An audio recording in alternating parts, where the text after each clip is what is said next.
Hey everybody, I just wanted to take a minute here to post an update to the channel and let everybody know what our 2019 plans are for this year, and some of you may already know that we've got a new race car, and I'm pretty excited about this one.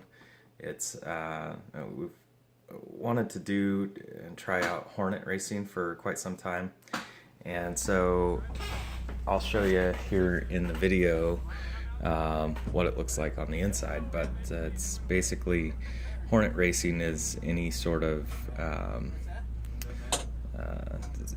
gutted out, caged four banger to be precise, and it is door-to-door racing essentially, usually on a small circle track. And grew up watching that at Evergreen Speedway as a kid, and it just looked like tons of fun. So we pulled the trigger this off season and purchased a car hauler, double axle 7x16 trailer. Picked that up in November. Had to save up a little bit for that. And then the race car itself is a 97 Civic hatch, and we got that in December, which was about a third of the cost of the trailer that's pulling it. So the main thing there was we found a car that had already been raced. It had actually been quite well used, but did have a cage in it and some of the other necessary things for this type of racing. So some of the things we're excited about or have done to it so far, I'll get into that in a minute, but basically just wanted to get an update out as far as what our plans are, is because we still want to do autocross, of course. You know, we love coming out and seeing all our racing friends and doing the autocross with everybody. And our plan right now is to run maybe half of the autocross events, half of the Oregon SCCA events. Definitely going to do the Packwood Tour, the Oregon SCCA potluck weekend. I believe that's in August, and hit some of those larger events. And then, of course, with the repave at South Paddock, that's been pretty awesome. It makes Portland or PIR much better venue for autocross these days. So still planning to do about half of those events, and then of course we want to get some Hornet races under our belt. Most of these are going to be at South South Speedway, which is just north of Centralia, and you can see it here in the video. We're in the paddock area, but this was a test and tune last weekend that left a lot to be desired. But South South Speedway is a 3/8 mile paved oval track, and with the Hornet cars, or tuner cars as they call them now, sometimes they'll run the oval, and then sometimes they will put a chicane or a cone near the center of the backstretch towards the infield that everybody has to go around, and so it makes it a little bit more like a road course or a roval, some people would say, and definitely keeps it exciting when you're racing door to door with these guys trading paint out there. So another thing they do that's kind of interesting is on the first turn, they'll put a leader cone out, which is on the outside of turn one, and every lap the leader has to go to take that outside line. So it keeps the racing real close and adds some random excitement to the mix there.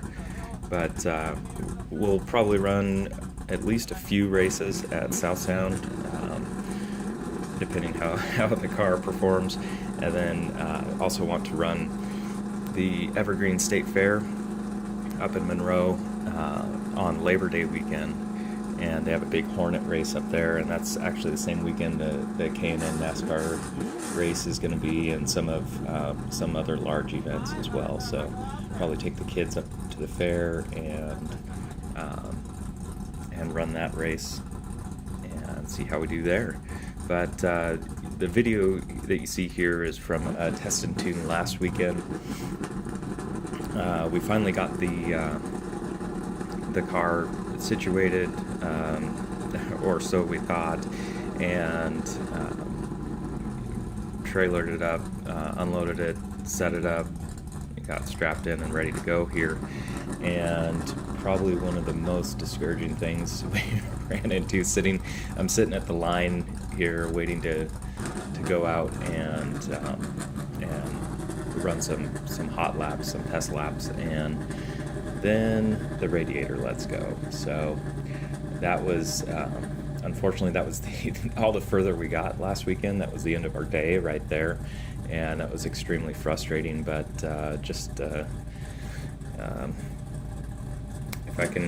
if I can say anything about it, you just gotta embrace the adversity and persevere in moments like these, especially when you're working with an unknown car and you're doing something totally new.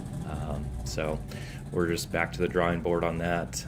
We've already got a new radiator put in this week, and the plan for this weekend is to run South Sound again. They have another test and tune on Saturday, unless it gets rained out. These guys don't race in the rain.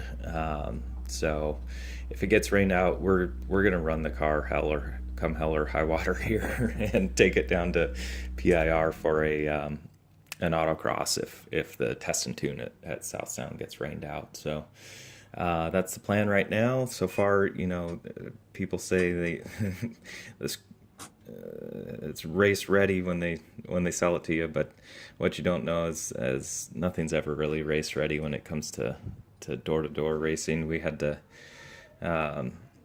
get some bumper covers for it, weld in have some bumper bars welded in, have the seat mount adjusted and welded in to fit my height and my size, and needed to order a seat, which wasn't too big a deal, but once we got the mounts, we bolted that in.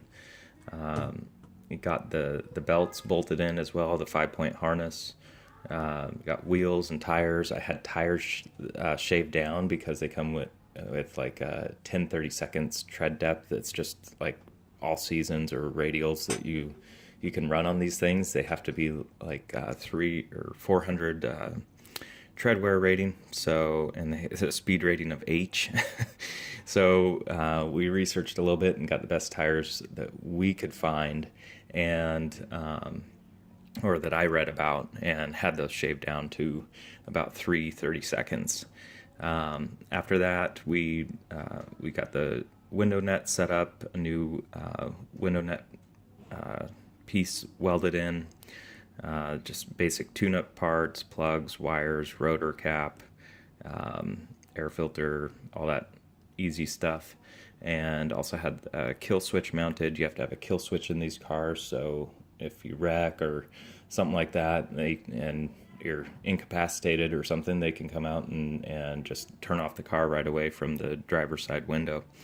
Hopefully we won't need that, but yeah, so there's a lot of extra work that went into it. Just random things. You have to have straps for your bumper covers. You have to have straps that go over the windshield. All sorts of safety stuff. You have to have a blow-off valve or overheat container for your coolant, and has to run that to the outside of the car in case you start overheating. So hopefully that won't be the case with the new radiator. We're gonna go give it a run this weekend and see how we do. But thanks for tuning in. I just wanted to give everybody an update, and definitely check out the link in the description. It shows a video of one of the guys that runs at South South Speedway. I didn't want to use his video without his permission, but definitely worth watching the first minute or two. Again, it's a 3/8 mile paved oval, and these guys are running door to door out there trading paint, and so it's pretty exciting. Take a peek at it, and wish us luck. We'll see you guys in the next one.